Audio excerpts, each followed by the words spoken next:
The desert road stretched out like an endless scar under the brutal sun, its asphalt cracked and shimmering in the heat. On that road, the roar of a single Harley echoed like thunder, breaking the silence of the barren land. The rider was a hell angel, leather vest patched with skulls and flames, the kind of man you didn't want to cross on a bad day. His beard was streaked with gray, his eyes hidden behind dark sunglasses, but the weight in his heart showed through every mile he rode. His name was Dean Crusher Malone, a man who'd seen everything: bar fights, bloody accidents, brothers gunned down, and women crying over coffins draped in leather jackets instead of flags. But nothing had ever hit him harder than what he was carrying now. His daughter, barely 12 years old, lay in a hospital bed, tubes running in and out of her tiny body. Doctors had shaken their heads. "It doesn't look good," they told him. "Prepare yourself." But Dean wasn't the kind of man to prepare for death. He'd lived defying it. And so, when he heard whispers in town about an old Virgin Mary statue that listened to the desperate, he thought it was a joke. A biker kneeling in front of a stone saint? It sounded like madness. Still, he found himself riding toward it, the desert wind whipping against him, his heart pounding louder than the Harley's engine. The statue stood on the edge of a ghost town, an old Spanish mission long abandoned.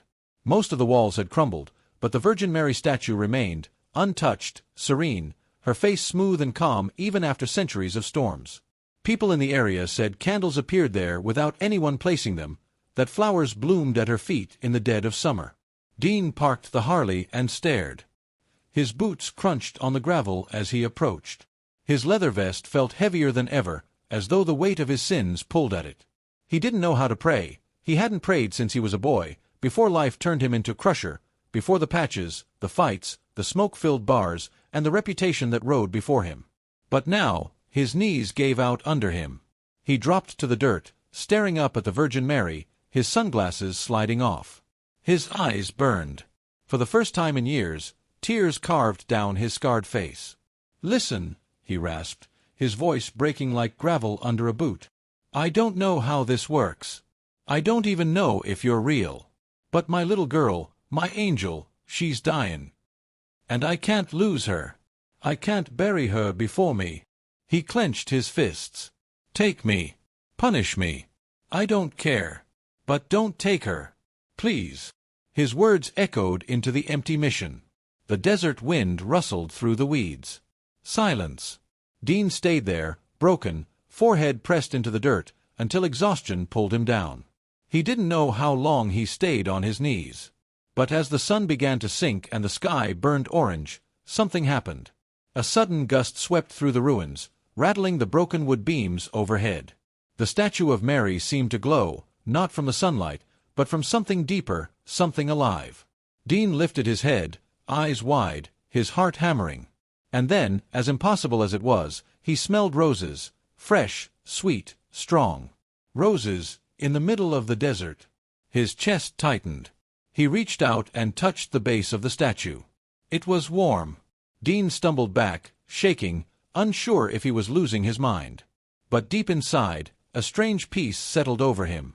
He didn't know why, but he just knew, that his daughter wasn't going to die. He jumped on his Harley and rode like hell to the hospital. The doctors looked baffled when he arrived. "It's incredible," one said, shaking his head. "Her vitals have stabilized.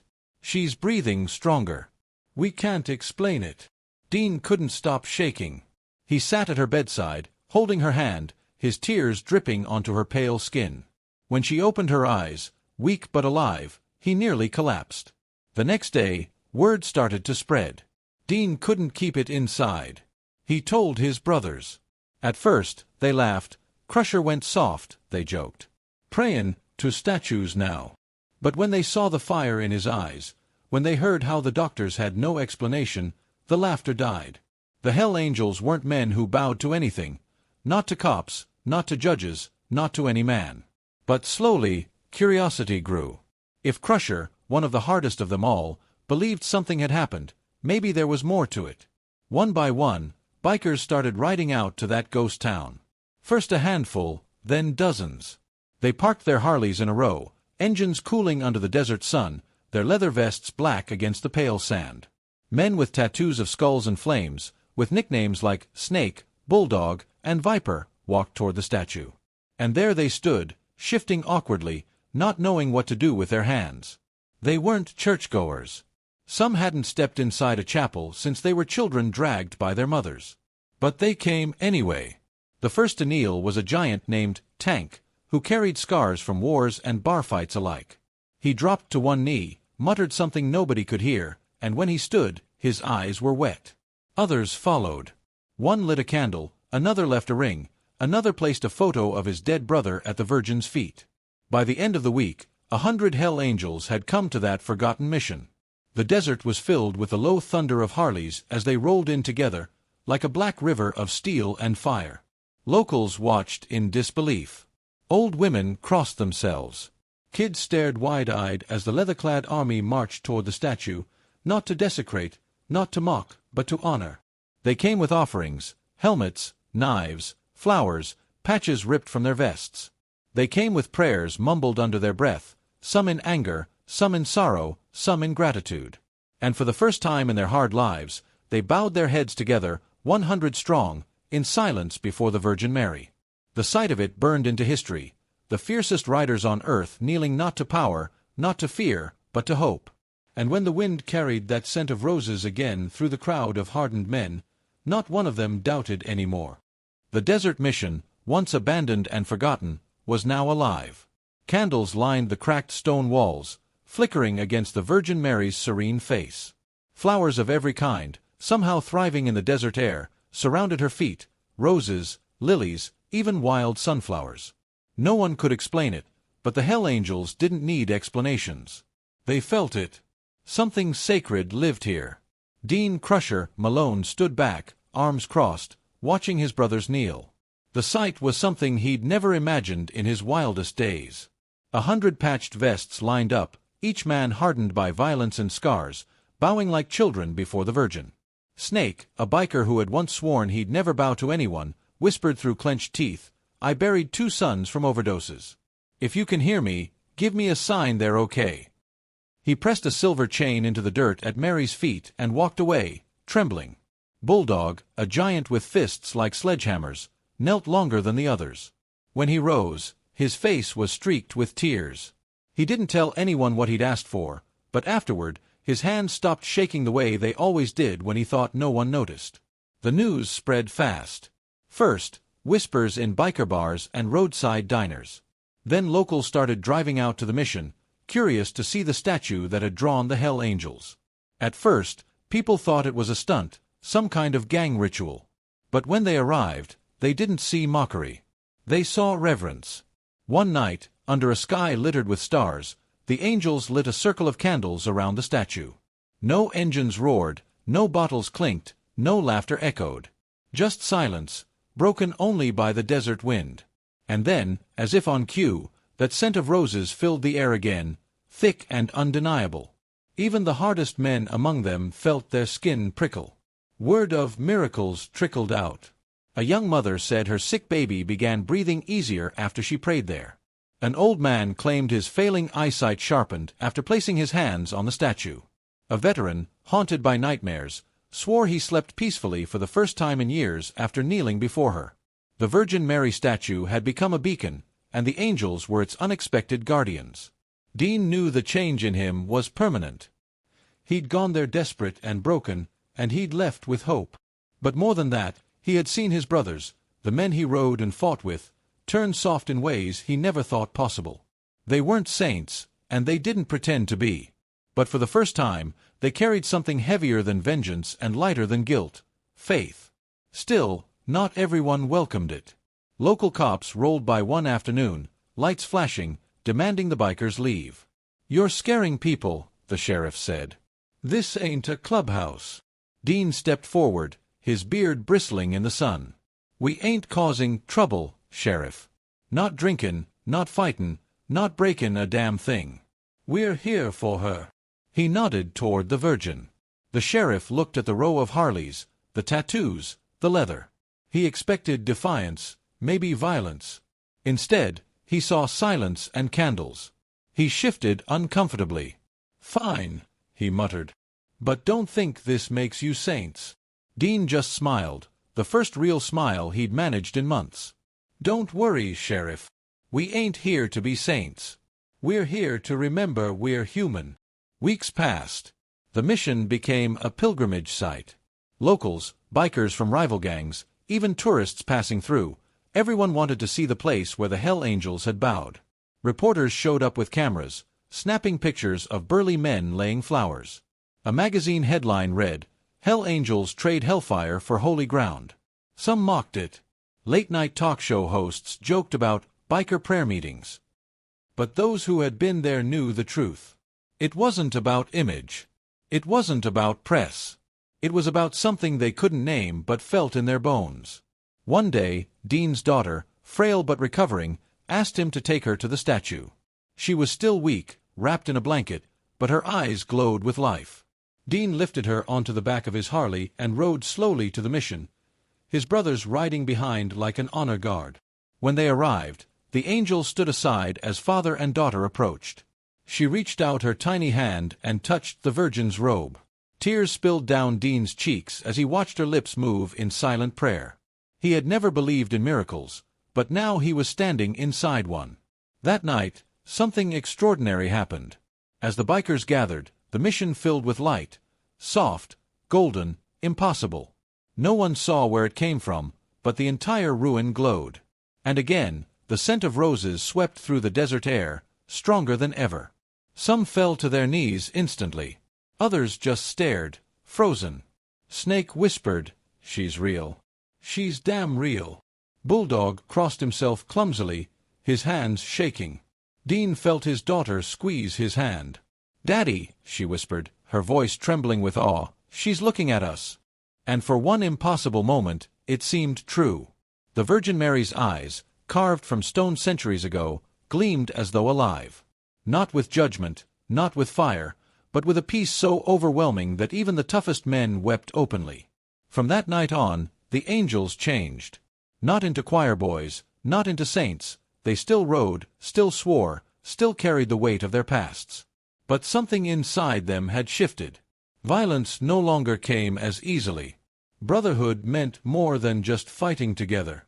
They carried a quiet reverence wherever they rode, a respect for something higher than themselves. The legend spread. Other biker gangs came, some curious, some mocking, some hostile. But more than once, a rival walked away silent, leaving behind a patch or a knife at the Virgin's feet. The mission became a sanctuary not just for the angels but for anyone who had ever felt lost.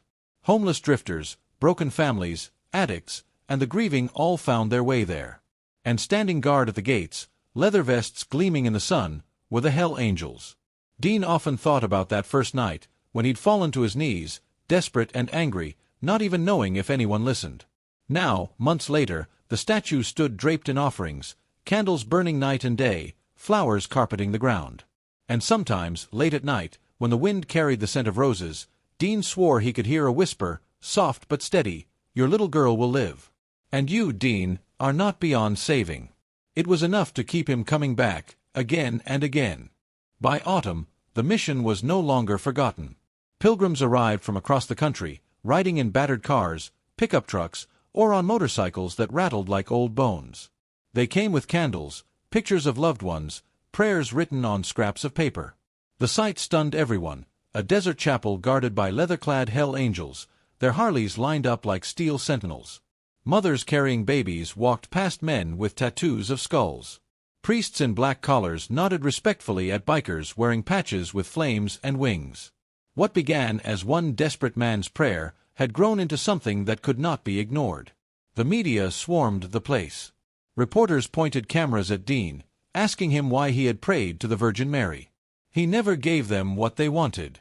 "I ain't no preacher," he'd growl. "All I know is I begged, and she answered. That's all that matters." But the angels weren't the only ones watching. Other gangs, rival to the core, saw what was happening. Some were angry, thinking the Hell Angels were using faith as a stage, trying to claim holy ground as theirs. One night, a group of them rolled up, engines howling like war drums. The angels rose instantly, hands on knives, pipes, even pistols. Old instincts burned hot. The rivals dismounted, ready to fight. But then the wind shifted. Roses. Strong, sweet, undeniable. Everyone froze. The rivals looked around, their bravado faltering. One of them, a tattooed man with a scar over his eye, glanced at the statue. Her face seemed to glow faintly in the moonlight. He swallowed hard. Without a word, he pulled something from his vest pocket, a folded photograph. He walked up, laid it at her feet, and stepped back. The angels said nothing. They just watched as the rivals, one by one, followed his lead. No blows were exchanged that night. No blood spilled. For once, the desert stayed quiet. It became the first time in decades that rival gangs shared the same ground without war breaking out. And for many, it was proof enough. The Virgin Mary was more powerful than hate. Dean watched it all unfold and felt something strange stirring in him. 4 years, he had carried guilt like chains. Guilt for the fights he'd started, the lives he'd ruined, the blood on his hands. But standing there, hearing the silence between enemies who had once sworn to kill each other, he felt the chains loosen. Not break. Not yet. But loosen. Months passed. His daughter grew stronger. She walked without the tubes, laughed again, and even rode on the back of his Harley during short rides around the neighborhood. Doctors shook their heads, calling it unexplainable. Dean called it mercy. One evening, the angels gathered at the mission for what had become a tradition, their monthly ride of homage. 100 strong, they thundered through the desert together, engines roaring like an earthquake, dust rising in their wake. Locals lined the roads to watch, not in fear but in awe. Children waved. Old women blessed themselves. When they arrived, they parked in silence, lining the mission with their bikes. Each man dismounted, walked up to the Virgin, and laid something down: patches, lighters, dog tags, photographs, weapons. Some muttered prayers, some stood in silence, but all bowed their heads. Dean went last. He carried his daughter's old teddy bear, the one she had clutched through nights of fever and pain. He set it gently at Mary's feet and whispered, "Thank you." As he straightened, the desert wind picked up. The candles flickered but did not go out. And once again, the scent of roses filled the air. This time, though, something more happened. A beam of moonlight cut through the broken roof of the mission and struck the statue directly. The Virgin's face glowed so bright that even the stars seemed dim. Gasps echoed through the crowd. Men who had spent their lives scoffing at miracles dropped to their knees without thinking. And then, a sound. Faint, almost like music, drifting on the wind. No one could say what it was, a hymn, a whisper, a choir, but every man felt it deep in his chest. The angels wept openly. They weren't ashamed. They weren't pretending. They were simply men who had seen something no knife, no gun, no engine could match. From that night forward, the mission was no longer just a shrine. It became a sanctuary. The angels, once feared as destroyers, became its protectors. They patched the broken walls, rebuilt the roof, and kept the candles burning day and night. Anyone who came in peace was welcome. Anyone who came with violence was turned away, not with fists, but with the quiet authority of men who had bowed to something greater. Years later, people still talked about the miracle in the desert. They said the Virgin Mary statue had turned a gang of hell angels into guardians of the sacred. They said roses grew where none should bloom. They said enemies walked away as brothers. Dean never claimed to understand it. He never preached, never tried to explain. All he knew was that once, he had fallen to his knees in the dirt, begging for his little girl's life. And against all odds, his prayer had been answered. On her 16th birthday, he brought her back to the mission. By then, the place was thriving, visited by people from every corner of the country. She stood before the Virgin, strong and smiling, and said, "She saved me." Dean's heart swelled until it hurt. He put an arm around her and whispered, "She saved me too." That night, as the angels rode out together under the blazing stars, Dean looked back one last time. The statue glowed faintly in the moonlight, serene and unshaken, as if watching over them. The engines roared, but beneath the thunder, Dean swore he could still hear that faint whisper, soft and steady as ever, "You are not beyond saving." And for the first time in his life, Crusher believed it.